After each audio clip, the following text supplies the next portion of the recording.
Sinabi ni Kinder na hindi niya nakalimutan ang tungkol sa kanyang panaginip isang kabalyero sa baluti ang lumabas mula sa mga anino. Sinabi ni Ellison na dapat niyang samantalahin ang pagkakataong ito. Pagkatapos ay napatingin si Kinder sa takot. Nakangiting tiningnan ni Darren ang lalaki. Tinanong ni Kinder kung siya ang vice captain ng unang gabi-gabi.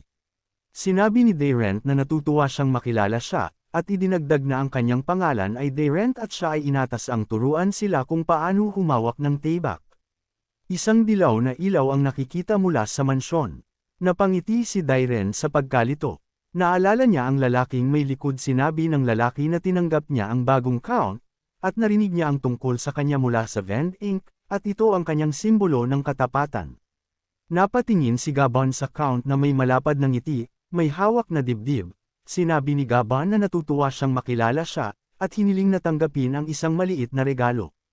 Ang lalaki sa sombrero ay may hawak na tasa na may gintong barya at alahas. Hindi raw niya alam kung magkano ang ibinigay sa kanya ng iba, ngunit malinaw na hindi ito nagkumpara sa kanya at sa kanyang tapat na intensyon.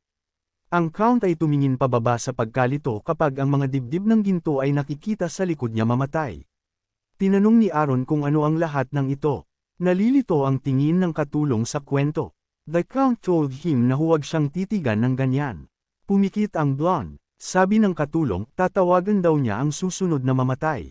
Nabanggit ni Aaron na napakalubha ng katiwalian kaya ang sunod-sunod na pag-aresto ay magugulat sa lahat. Isang excited na babae ang pumasok sa opisina at binati ang count. Tumayo ang dalaga sa harap ng count.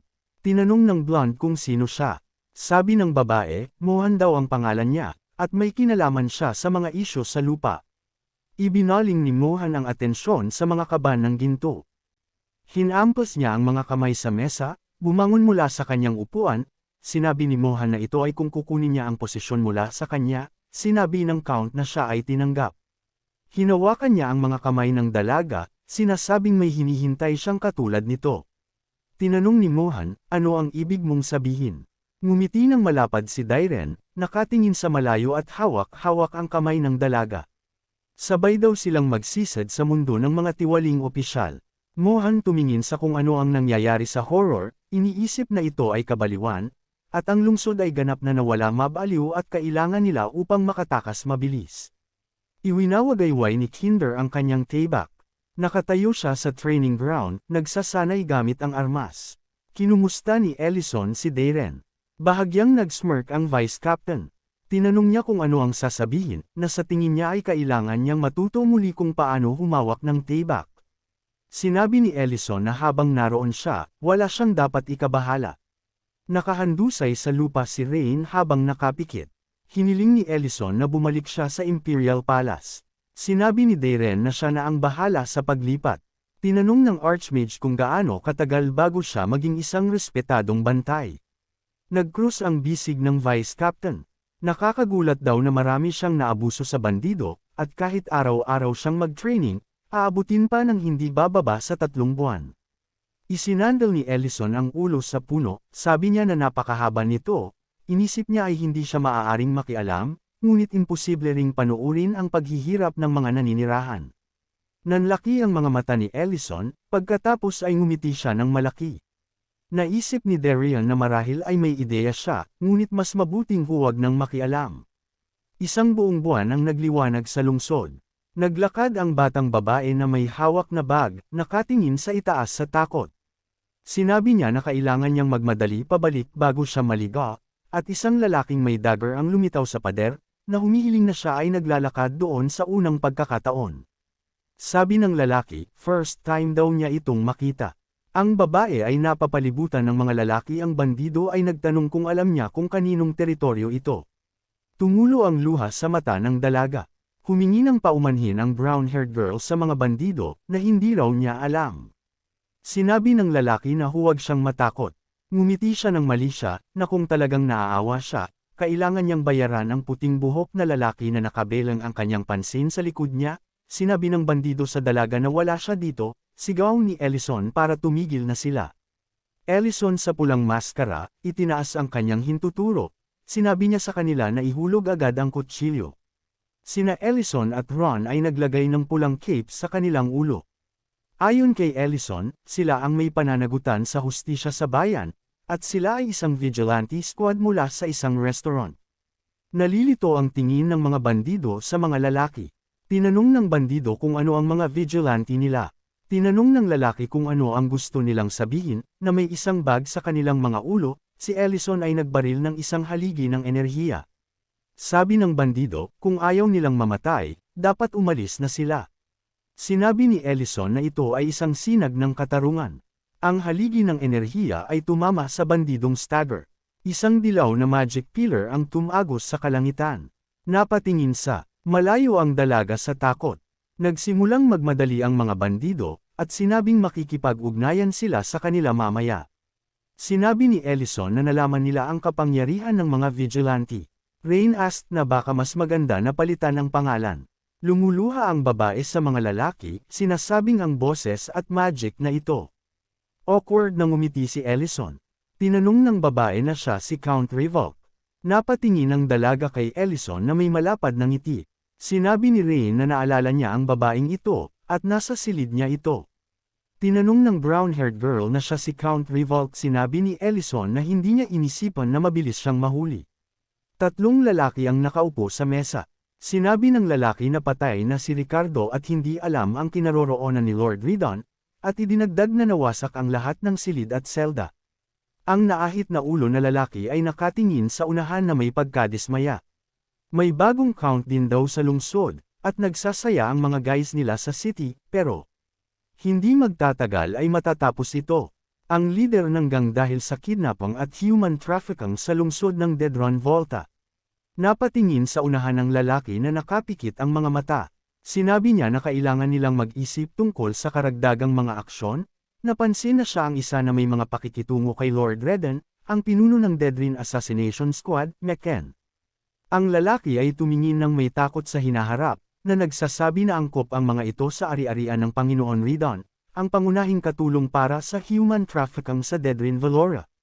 Sinabi ni Valora na ngayon ang lugar na ito ay muling magiging kaharian nila. May isang plato ng tinapay sa mesa. Umupo ang commander sa mesa na kumukuha ng isang piraso ng tinapay sa kanyang kamay. Naisip niya na matagal na rin siyang hindi nakakain ng karne sa laway na nanginginig ang mga kamay. Iniunat niya ang tinapay sa mukha nito. Nabanggit ni Kinder na kailangan niyang kumain upang magkaroon siya ng lakas para sa pagsasanay. Nilapitan ng mga sundalo ang commander. Tinanong ng lalaki kung nasaan siya sa buong panahong ito. Nalilito ang tingin ng sundalo sa commander. Sinabi ni Kinder na siya ay nagsasanay. Dinala ng lalaki ang tinapay sa kanyang bibig, sinabi sa mga lalaki na hindi siya susuko. Subalit nagulat na tumingin ang mga sundalo sa commander. Sinabi ni Kinder na hindi niya pababayaan ang kanyang pangarap o ang lungsod. Isang maliwanag na buwan ang sumikat sa ibabaw ng nawasak na gusali. Nagulat ang mga taong malabo ang tingin kay Ellison. Nagpasalamat ang lalaki kay Ellison sa araw na iyon. Hinubad ni Ellison ang kanyang bag. Tinanong ng babae kung siya ba si Count Revolk ang Archmage. Sinabi na siya at siya ang nagpapatakbo ng maliit na restaurant na iyon. Nakangiting tiningnan ng dalaga si Ellison. Sinabi ni Ellison na maghanda na sila. Sinabi ng brown-haired woman na ang bagong Panginoon ay naglaan ng pansamantalang pabahay para sa mga dating alipin. Nagulat na tumingin sa unahan si Ellison. Sabi ng brown-haired na babae, sa sandaling matapos ang investigasyon, ipapauwi na sila. Naisip ni Ellison na marahil ay mahusay ang kanyang ginagawa. May isang mangkok ng pagkain sa mesa. Sabi ng babae, tea-feeding daw siya ng maayos dito, kaya nagpunta siya para kumuha ng tinapay. Dagdag pa ni Ellison, may mga lalaki siyang nabangga. Bahagyang binuka ni Ellison ang kanyang bibig, itinaas ang kamay sa kanyang baba. Nagulat na tumingin ang dalaga kay Ellison. Tinanong ni Ellison kung ayaw nilang mag-higanti sa mga bastos na iyon. Seryosong tiningnan ng mga lalaki ang Archmage. Tinanong ng Archmage kung hindi ba sila nalulungkot na kailangan nilang lumingon kapag naglalakad sila doon sa gabi. Binuksan ni Ellison ang pinto, na kung hindi sila masaya, alinman sa dapat silang sumunod sa kanya. Ang commander ay nagsasanay kasama si Darren. Sinabi ni Ellison na may kilala siyang mahusay na swordsman. Nalulungkot na tiningnan ni Darren ang commander, napansin na iwinawagayway lamang niya ang kanyang taybak, at idinagdag na ang sining ng paghawak ng espada ng First Order ay hindi tungkol sa mabilis na paggalaw. Ibinagsak ng Vice Captain ang armas palayo sa commander. Tumingin si Kinder sa likod niya kung saan nakadikit ang patalim niya. Sinabi ni Darian na ang isang tibak na nakatuon sa wala ay walang mas mahusay kaysa sa isang stick. Naubos ang tingin ni Kinder sa kanyang sandata at sinabing susubukan niya ulit. Tumingin ang kabalyero sa commander, na sinasabing magiging maganda ito. Humakbang ang sundalo. Sinabi ng knight na natatakot siya na matapos ang kanyang personal na pagsasanay. Tinanong ng sundalo ang commander kung ano ang ginagawa niya sa buong panahong ito. Hawak-hawak ng mga sundalo ang mga armas, sinabi ng lalaki na dapat din silang sanayin. Ayon sa sundalo, matagal na rin daw silang hindi napilitang sanayin si Kinder. Napatingin sa mga lalaki sa gulat. Mas maraming tao ang dumating sa training ground. Sabi ng babae, dapat din daw silang sanayin, dahil gusto nilang turuan ng leksyon ang mga bandido. Hinawakan ng kabalyero ang mukha nito gamit ang kamay. Sabi niya na sa tingin niya ay kailangan lang niyang sanayin ang isang tao. Sinabi ng kabalyero kay Ellison na hindi sila nagkasundo na sinabi ng Archmage na hindi niya sinabi na magkakaroon lamang ng isang estudyante. Pagkatapos ay hinailan niya ang bag sa kanyang mukha, na nagsasabi na mas marami lamang ang mga taong handang gawin ito, at nais niyang bigyan ng pagkakataon ang lahat ng nabiktima ng mga kriminal.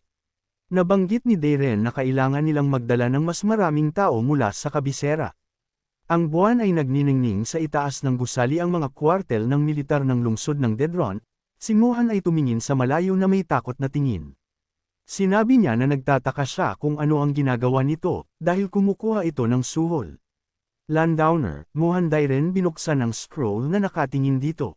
Sa mga opisyal daw na nag-aalok sa kanya ng pera at kayamanan, marami lang ang kailangang magbigay ng suhol, binigyan ng estado ng lungsod at may gawain siya para sa kanya. Nalilito si Mohan sa pagtingin sa balumbon. Sinabi ni Daren sa kanya na pag-aralan kung saan nila kinukuha ang kanilang pera at alamin kung sino sa mga opisyal ang kailangang magbigay ng suhol upang makakuha ng paggalang, na napansin na gusto niyang malaman kung binubulsa nila ang mga donasyon. Nalilito si Mohan sa pagtingin sa Quent, nagtatanong kung bakit binibigyan niya ito ng napakahalagang gawain. Ngumiti ng malapad si Daren, napansin na wala raw siyang maibibigay sa kabila ng kasalukuyang sitwasyon. Ang batang babae ay tumingin pababa ng maalalahanin, iniisip na may mali sa count na ito. Malinaw na hindi nagtataka kung ang lungsod ay mayroon pa ring pagkakataon na magbago. Ibinaling ng dalaga ang kanyang atensyon sa bintana. Napatingin si Mohan sa bintana kung saan nakikita si Gabon. Sabi ni Gabon, madali lang daw. Nakangiti ng malapad si Gabon. Nakaupo sa mesa, hiniling niya na kailangan lang nilang ibawas ang pondo para sa mga silid ng paglilinang. At idinagdag na ang mga idiot na ito ay gumagawa ng isang kakilakilabot na trabaho. Sa harap ni Gabon ay nakatayo ang isang lalaki. Sinabihan siya ni Gabon na ipasa ang kanyang mga order at magdala ng isang kagandahan. Sinabi ng manlalaban na ipapasa niya ang kanyang mga salita kung ang lahat ay mangyayari tulad ng inaasahan. Nanlaki ang mga mata ni Mohan. Sinabi ni Gabon na kay Ricardo, mas madali ang lahat. Nagtaka si Mohan kung ano ang sinasabi niya. Ang mga silid ng paglilinang. May malaking butas sa pader ang lungsod ng Dedrin, ang silid ng pag-aayos, ang mga lalaki ay tumingin. Sa paligid, sabi ng gay lahat daw ng meron sa Reigns. Sabi ng balding lalaki na walang iniunat ni McKen ang kamay sa gilid, sabi niya na ginawa ng kubo ang lahat ng makakaya niya. Galit siyang tumingin sa unahan, at sinabing itatayo nila muli ang lugar na ito, at kapag naibalik na ang mga silid ng pagtatanim at pag-aayos, babalik na ang lungsod sa dating kalagayan. Ang buwan ay nakikita mula sa ang bintana. Naisip ni Daren na unti-unti nang naayos ang mga pinagkukunan ng suhol. Napatingin siya sa balumbon, na napansin na sa loob ng ilang buwan, handa na ang lahat. Na-imagine niya ang imahe ng patalim at mga hawak na kamay. Nabanggit ni Daren na may mga problema sa hukbo, at sa sandaling sinimulan niyang arestuhin ang mga opisyal, kailangan niyang magmadali bago mapansin ng iba na ibinaba ng count ang kanyang tingin, na nagsasabi na ang hukbo ay nasa kakilakilabot na kalagayan. Isang asul na enerhiya bola lumitaw sa tabi ng count. Hiniling ni Day Aaron na maaari siyang humingi ng tulong sa lungsod ng Greg.